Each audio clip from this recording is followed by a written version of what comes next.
Assalamualaikum warahmatullahi wabarakatuh. Selamat pagi anak-anak. Waalaikumsalam warahmatullahi wabarakatuh. Selamat pagi, Bu. Nah, gimana nih kabar kalian hari ini? Sehat? Sehat, Bu. Oke, alhamdulillah lah ya. Nah, sebelum memulai pelajaran kita pada hari ini, berdoa dulu ya anak-anak. Silahkan ketua kelas memimpin doa. Silahkan Dinda. Baik, Bu. Sebelum kita mulai pembelajaran pada hari ini, marilah kita berdoa terlebih dahulu. Berdoa mulai.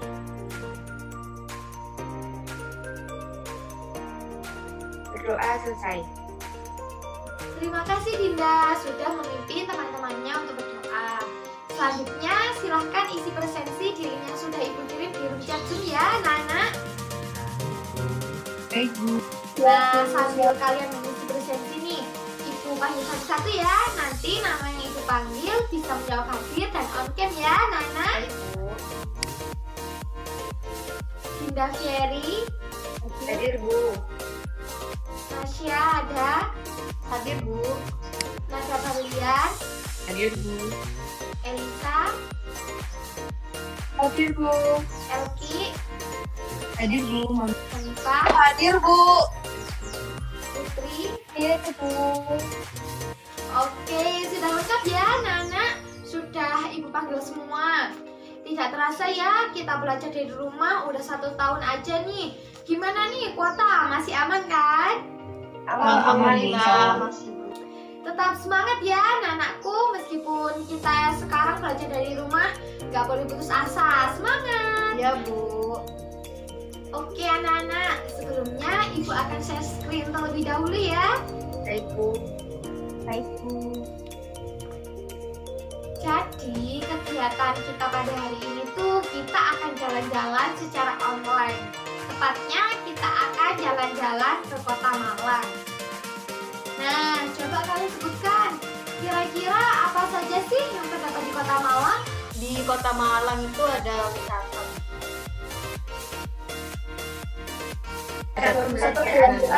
Nah, benar ya.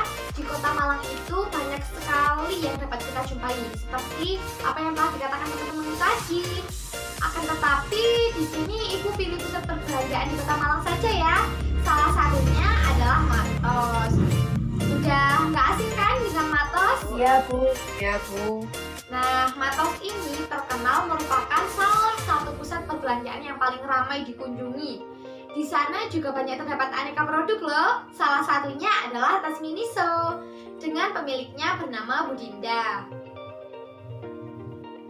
Nah, untuk harga dan model tasnya ada 7 model ya. Dari 1 sampai 7. Oke anak-anak, bisa kalian lihat sendiri ya dari PPT yang telah Ibu tampilkan. Ya, Bu. Nah, pasti di benak kalian nih pada mikir, kenapa sih kok kita mempelajari tentang tas Miniso, Bu? Kan kita pelajarannya tuh matematika, Bu. Ada yang berpikiran gitu nggak sih anak-anak? Ya, Bu. Ya, Bu. Nah, jadi ini nanti ada hubungannya dengan materi yang akan kita pelajari pada pertemuan kali ini. Materi tentang apa itu? Materinya adalah statistika. Kalian pasti udah nggak asing dong tentunya dengan statistika. Alhamdulillah tidak, Bu. Oke, yang akan kita pelajari dalam statistika kali ini itu tentang ukuran pemusatan data yang meliputi modus, median, dan rata-rata. Selanjutnya, Ibu akan menjelaskan kompetensi dasar dan indikator ya. Untuk kompetensi dasar itu 3.10, yakni menganalisis data berdasarkan distribusi data, nilai rata-rata, median, modus, dan sebaran data untuk mengambil kesimpulan, membuat keputusan, dan membuat prediksi. Untuk indikator, kalian bisa baca sendiri ya dari PPT yang Ibu tampilkan dari 3.10.1 sampai 3.10.4. Ya, Bu. Nah, untuk tujuan pembelajaran yakni menentukan nilai rata-rata, median, dan modus dari suatu data yang diberikan maupun data yang diperoleh siswa secara mandiri. untuk menafsirkan kecenderungan data dengan tepat. Kita kembali lagi pada permasalahan tas Miniso tadi. Nah, pada slide sebelumnya tadi kan Ibu sudah menyampaikan berbagai model dan harga yang dijual di toko Miniso Bu Dinda. Nah, data-data tadi itu bisa disajikan dalam bentuk tabel seperti yang Ibu tampilkan pada PPT. Nah, dari sini kira-kira informasi apa saja yang kalian dapatkan anak-anak? Harga tas Miniso yang paling mahal 300.000 Bu. Harga tas Miniso yang beragam Bu, dari model 1 sampai 7 itu beda semua. Oke, lanjut anak-anak. Apa ada informasi lain? Harga tas Miniso yang paling murah itu 60.000. Terus sekalian anak-anakku, jadi dari data tersebut dapat kita peroleh berbagai informasi ya anak-anak. Di antaranya seperti yang telah kalian sebutkan. Nah, dari tabel harga tas Miniso Bu Dinda tersebut, kita akan coba menentukan ukuran pemusatan data yang telah Ibu sebutkan sebelumnya. Apa saja tadi ukuran pemusatan data anak-anak? Ada modul, median, sama rata-rata. Oke, bagus sekali ya anak-anak. Akan tetapi sebelum kita menentukan ukuran pemusatan data tersebut, kalian harus tahu lebih dahulu mengenal apa sih ukuran pemusatan data itu. Ayo anak-anak, apa sih ukuran pemusatan data itu? Kalian boleh browsing, lihat buku, atau mungkin ada yang sudah membaca dan bisa menjelaskan ke teman-temannya. Ayo. Izin menjawab. Ya, silakan Elki. Ya, jadi menurut buku bacaan yang saya baca semalam itu ukuran pemusatan data merupakan salah satu pengukuran data dalam statistika, Bu. Oke, yang lain gimana nih? Izin menambahkan, Bu. Ya. Jadi ukuran pemusatan data itu merupakan sembarang ukuran yang menunjukkan pusat segugus data yang telah diurutkan dari yang terkecil sampai yang terbesar, atau sebaliknya dari yang terbesar sampai yang terkecil. Oke, bagus sekali ya Nana udah berani menyampaikan pendapat kalian. Tentu saja tidak salah dong. Akan tetapi di sini Ibu luruskan lagi ya. Jadi, ukuran pemusatan data adalah suatu nilai yang dapat menggambarkan sekumpulan data dengan mengidentifikasi posisi pusat atau sentral dari sekumpulan data tersebut. Nah, mungkin ada yang ingin ditanyakan anak-anak? Saya Bu, dari Bu dapat dikatakan bahwa ukuran pemusatan data itu adalah suatu nilai yang dapat menggambarkan ukuran data yang dapat mewakili data tersebut ya Bu. Wah, benar sekali Ipa. Nah, kalau dilihat-lihat nih, Ipa udah paham belum? Sudah Bu. Yang lain, gimana? Ayo, paham nggak sampai sini?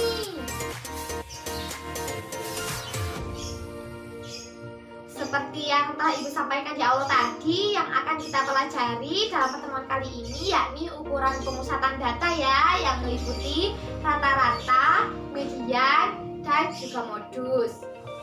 Baik Bu.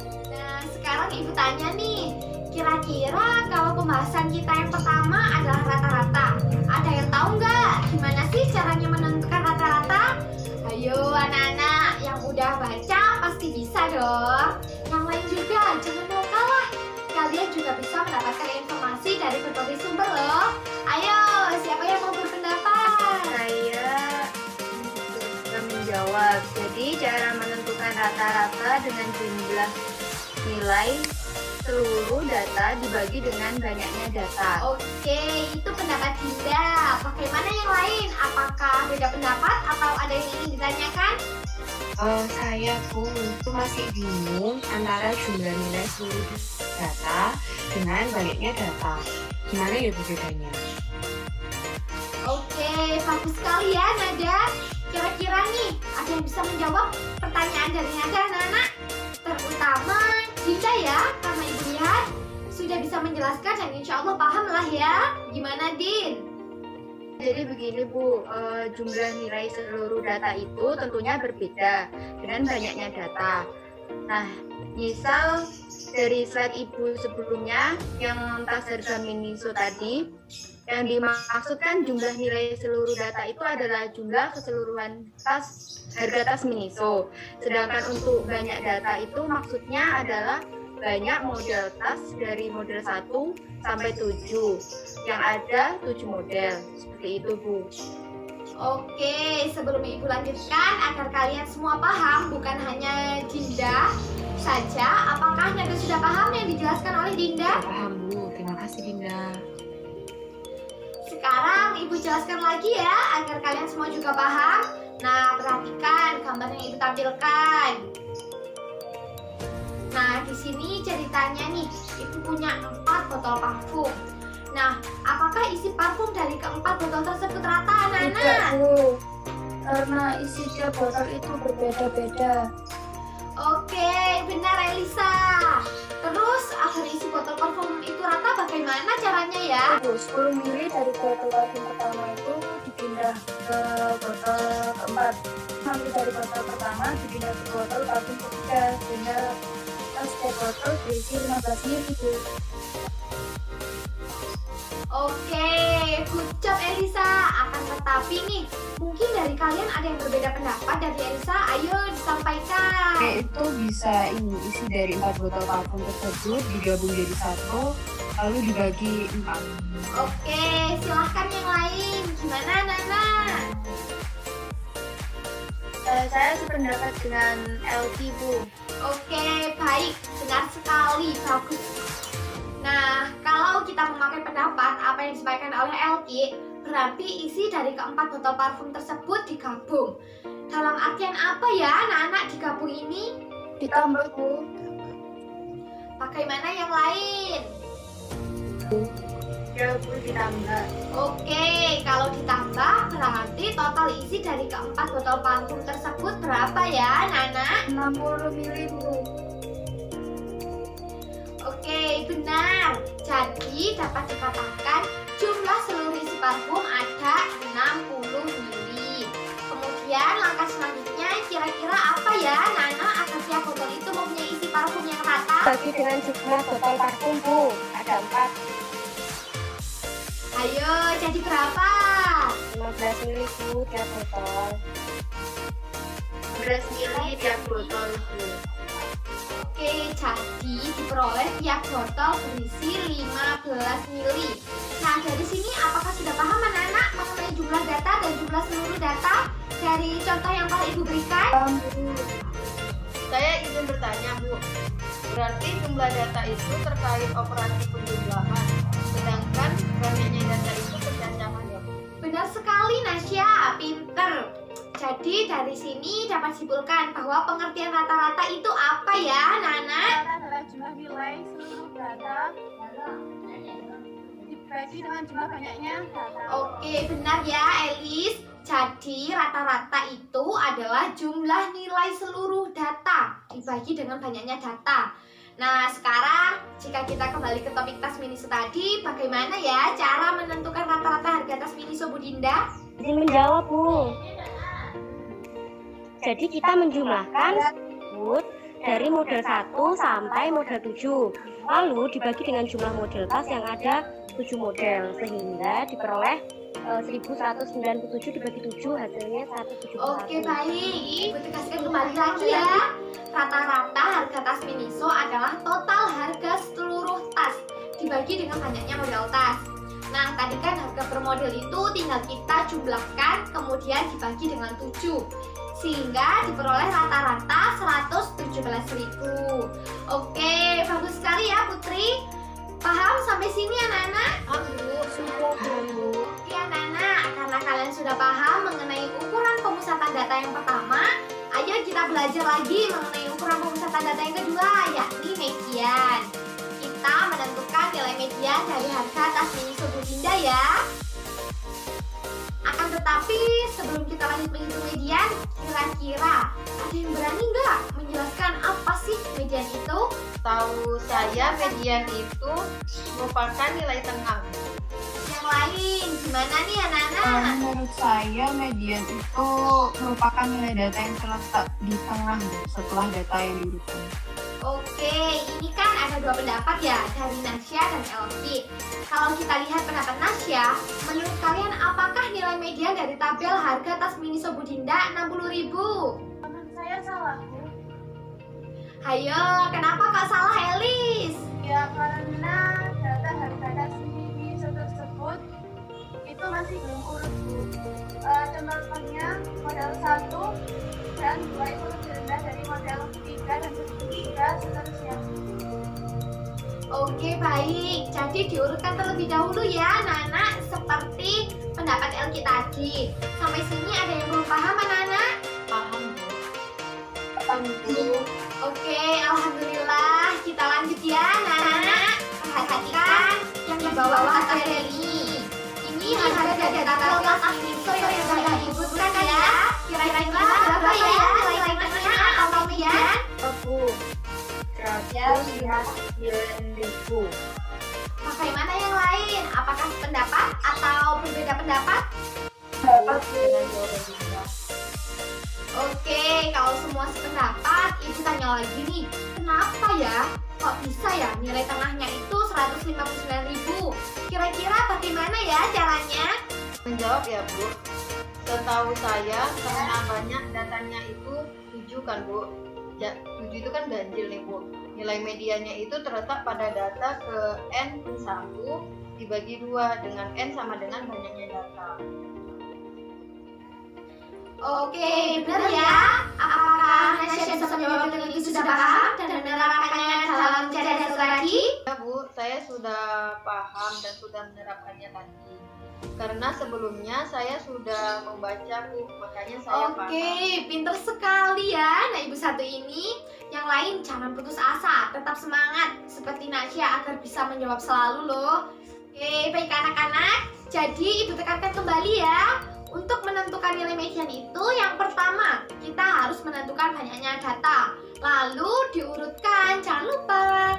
Nah, di sini kita sepakat ya untuk banyak data itu dinotasikan dengan N. Maka N tersebut kita tambahkan 1, kemudian dibagi 2. Nah, itu kan tadi N-nya sama dengan berapa anak-anak? Yang model tas Ada Miniso? 7, Bu. 7. Jika ditambah 1 lalu dibagi 2 berapa ya Nana? 4. Maksudnya bagaimana ya 4 ini anak-anak? Letak nilai tengah itu atau median itu terletak pada urutan keempat, Bu. Oke, baik, benar sekali Elisa. Dari sini apakah anak-anak yang lain sudah paham tentang cara menentukan median untuk banyak data ganjil? Ya, Bu. Sudah, Nah, Bu. Ibu tanya lagi nih anak-anak. Misal ya, dari data ini kan ada 7. Misal model 1, 2, dan 3 itu sold out. Dan Budinda itu belum berstok lagi nih. Kira-kira kan tinggal 4 tas Miniso ya. Kalau begitu nilai mediannya gimana ya Nana? Mediannya itu jumlah seluruh data dibagi 2, Bu. Dengan banyak data berapa Nasya? 4, Bu. Kalau begitu mediannya berapa kalau menurut pendapatmu tadi? Karena jumlah seluruh data dibagi 2, jadi 4 dibagi 2, hasilnya 2, Bu. Oke anak-anak, menurut Nasya itu nilai mediannya terletak pada data kedua, yakni 159.000. Apakah benar anak-anak? Salah, Bu.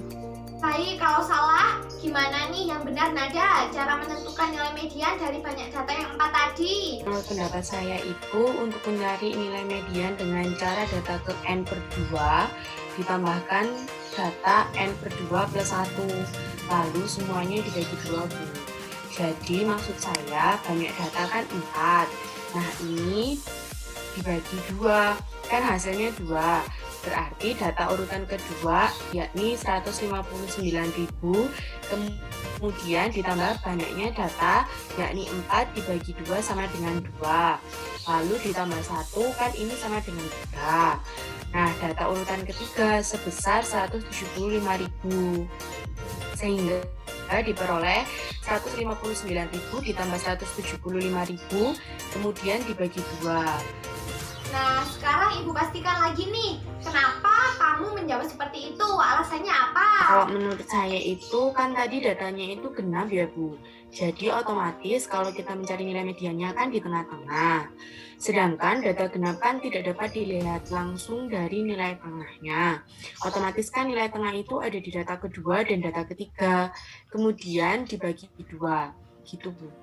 Oke, betul ya Nana. Ibu tegaskan lagi ya. Jadi untuk data tadi yang berjumlah 4 kan genap nih, tidak punya nilai median yang tepat di tengah gitu loh. Atau tadi yang kayak yang ganjil kan udah kelihatan, oh ini nilai tengahnya. Kalau yang genap itu belum. Jadi nilai mediannya itu terletak pada data ke n/2 ditambah n/2 plus 1, lalu jumlahnya dibagi dengan 2. Nah itulah nilai mediannya.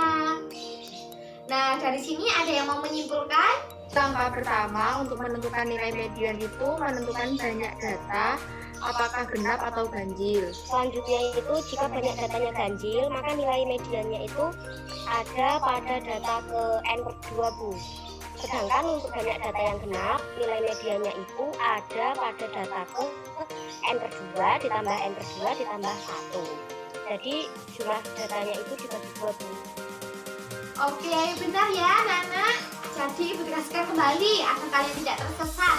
Langkah untuk menentukan nilai tengah atau median adalah kita pastikan dahulu apakah banyak data yang disajikan itu genap atau ganjil. Kemudian kita urutkan. Lalu jika data itu ganjil, maka letak mediannya adalah data ke n/2. Kemudian untuk data yang genap, letak median terletak pada data ke n/2 ditambah n/2 ditambah 1, lalu hasilnya dijumlahkan, lalu dibagi 2. Setelah itu ketemu deh nilai mediannya berapa. Bagaimana Nana? Apakah sudah paham atau ada yang ingin ditanyakan lagi? Sudah Paham, paham Bu. Bu. Aku bagus sekali ya kalian ini. Selanjutnya kita akan menentukan ukuran pemusatan data yang terakhir, yakni modus. Nah, dari anak-anak sekalian nih, apa sih modus itu? Modus itu nilai yang sering muncul Bu. Itu data yang paling banyak muncul Bu. Oke, benar ya Nana. Apakah dari dua pendapat temanmu tadi ada yang berbeda pendapat? Tidak Bu. Oke anak-anak, jadi modus itu nilai yang paling sering muncul ya. Baik, agar kalian lebih memahami, perhatikan tabel tas Minso Budinda ya. Kira-kira nilai yang sering muncul itu yang mana Nana? 125.000 Bu. Nah sekarang kenapa? Kok 125.000 itu merupakan nilai yang sering muncul?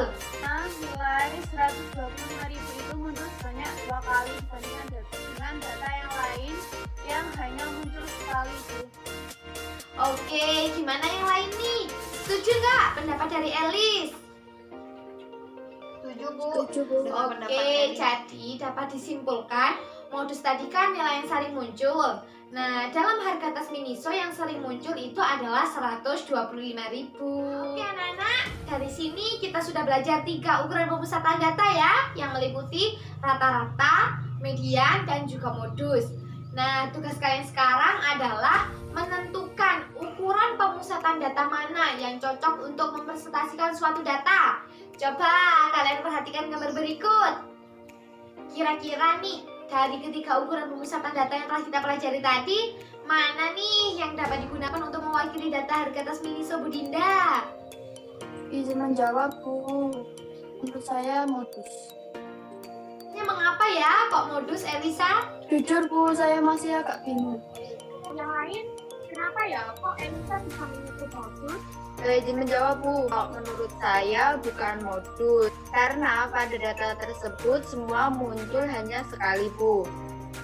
Nah, selain itu modus juga kurang dari hampir seluruh data yang disajikan dan terletak di ujung kiri sendiri, sehingga modus tidak bisa digunakan sebagai wakil dari data harga tas Miniso Budinda. Oke baik, betul sekali ya Dinda. Jadi untuk modus itu tidak bisa digunakan untuk mewakili data harga tas Miniso ini ya Nana. Karena mengapa? Karena terletak paling ujung kiri, di mana kurang dari hampir seluruh data harga tas Miniso yang disajikan. Oke, berarti ini tinggal 2 kemungkinan kan? Median dan rata-rata. Kira-kira, ayo lebih teliti lagi, mana yang kira-kira dapat mempresentasikan data tersebut? Menurut saya Min Bu, alasannya karena Min mewakili seluruh data harga tas Miniso yang disajikan. Yang lain, gimana nih anak-anak? Apakah setuju dengan pendapat Nada? Saya sependapat dengan Nada. Saya juga setuju, Bu. Oke, jadi kalian berpendapat bahwa Min dapat mewakili data dari harga tas Miniso Budinda. Nah, ayo kita amati lagi ya anak-anak. Perhatikan lagi, kira-kira ada nggak harganya yang kisaran 105.000? Tidak ada, Bu. Oke, tidak ada ya anak-anak. Jadi di sekitar Min ini adakah data yang mendekati? Tidak ada, Bu. Oke, baik. Tidak ada ya anak-anak. Oke, mari kita perhatikan lagi distribusi data yang ada di sekitar median. Itu kan bisa dibilang berpusat di situ ya. Jadi apakah kira-kira median bisa digunakan? Bisa, Bu. Alasannya mengapa ya kok median bisa digunakan mewakili data tas Miniso Budinda? Datanya tidak terlalu kecil dan di sekitarnya ada nilai yang mendekati. Yang lain, setujukah dengan pendapat Nasya? Iya, Bu, setuju. Setuju Bu. Kalau kita lihat ya, sebaran datanya lebih berkumpul di dekat median ya. Kalau modus itu nilainya terlalu ke kiri, sehingga nilainya terlalu kecil. Sedangkan untuk min, di sekitarnya tidak ada data yang mendekatinya. Jadi, boleh diambil kesimpulan bahwa ukuran pemusatan data yang digunakan untuk mewakili seluruh data harga tas Miniso Budinda adalah Median, Bu. Median, Bu. Oke, seperti itu ya anak-anak kegiatan pembelajaran kita pada hari ini mengenai ukuran pemusatan data. Ayo, salah satu dari kalian ada yang mau menyimpulkan nggak kegiatan pembelajaran kita pada hari ini? Saya ingin menyimpulkan, Bu. Jadi pada hari ini kita mempelajari ukuran pemusatan data yang meliputi modus, median, dan yang. Menambahkan, Bu, untuk menentukan rata-rata itu, caranya jumlah seluruh data yang dilambangkan dengan N itu dibagi dengan banyaknya data, Bu. Ingin menambahkan, kemudian untuk menentukan modus itu dikalikan nilai yang paling sering muncul. Juga mau berpendapat, median itu merupakan nilai tengah suatu data yang telah diurutkan. Nah, jika banyaknya data itu ganjil, maka mediannya terletak pada data ke N+1/2. Sedangkan jika banyak datanya itu genap, maka mediannya itu merupakan rata-rata dari data ke N/2 ditambah N/2+1 dibagi dengan 2. Oke, baik sekali ya anak-anak. Di sini Ibu tegaskan lagi ya. Jadi untuk hari ini kita telah belajar mengenai 3 ukuran pemusatan data. Yang pertama, rata-rata yang dapat ditentukan dengan jumlah seluruh data dibagi dengan banyaknya data. Yang kedua adalah median, di mana jika banyak datanya ganjil, maka nilai median terletak pada data ke N+1/2. Sedangkan jika banyak data genap, maka median terletak pada data ke N/2 ditambah N/2+1 kemudian dibagi 2. Nah, untuk ukuran pemusatan data ketiga yakni modus, di mana modus merupakan nilai yang paling sering muncul ya anak-anak. Oke, untuk mengakhiri pertemuan pada hari ini, Ibu ada sesuatu loh buat kalian di rumah, yakni kerjakan LKPD. Nanti Ibu akan share pada grup WA ya, dan dikumpulkan sebelum jam 12 malam ya anak-anak. Baik, Bu. Nah, selanjutnya mari kita berdoa untuk mengakhiri pembelajaran kita pada hari ini. Silahkan untuk ketua kelas, Dinda. Sebelum kita akhiri pembelajaran pada hari ini, marilah kita berdoa terlebih dahulu. Berdoa mulai. Berdoa selesai. Terima kasih Dinda udah menutup kegiatan pembelajaran pada hari ini. Sekali lagi tetap semangat ya anak-anakku, meskipun kita belajar dari rumah, jangan lupa belajar, jangan lupa kerjakan LKPD-nya juga. Sekian Ibu akhiri. Assalamualaikum warahmatullahi wabarakatuh.